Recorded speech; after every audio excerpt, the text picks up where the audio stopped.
alafu na kuna shahidi huko. Wewe una akili wewe? Kuna ushahidi wa mbinguni. Ushahidi ni matendo yako uliyotenda ukiwa mzima. Huu ni ujinga. Na kama hatutaelewa wote tunakwenda motoni. Mungu atusaidie sana. Haleluya, haleluya. Hapo umeelewa?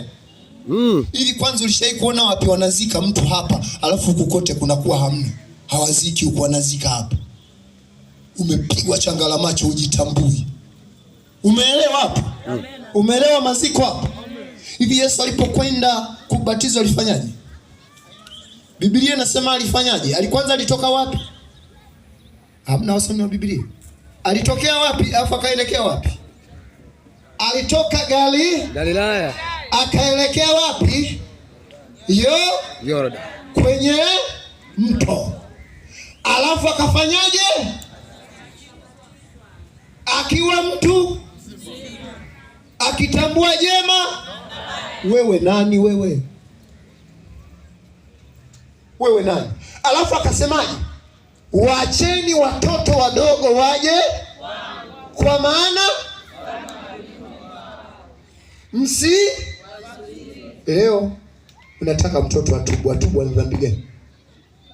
Hatuna akili. Wapi mwenzako hatuna akili? Wapi hatuna akili?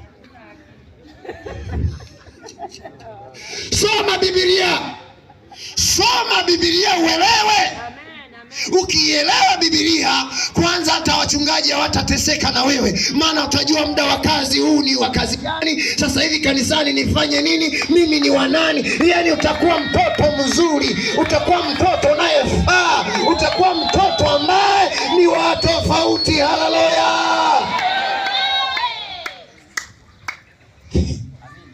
Yani nasibi nyingi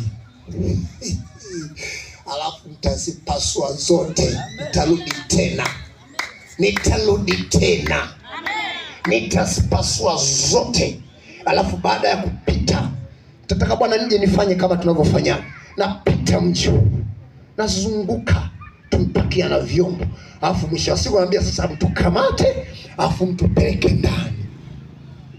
Alafu tukasimame kizimbani. Wewe utoe ya kwako na mimi nitoe ya kwangu, tuone nani yuko sawa. Ujinga. Nilichogundua kuna magonjwa ya uoga. Yani watu wameokoka nusu nusu, hasa hawaongei ukweli, wanaongea uongo.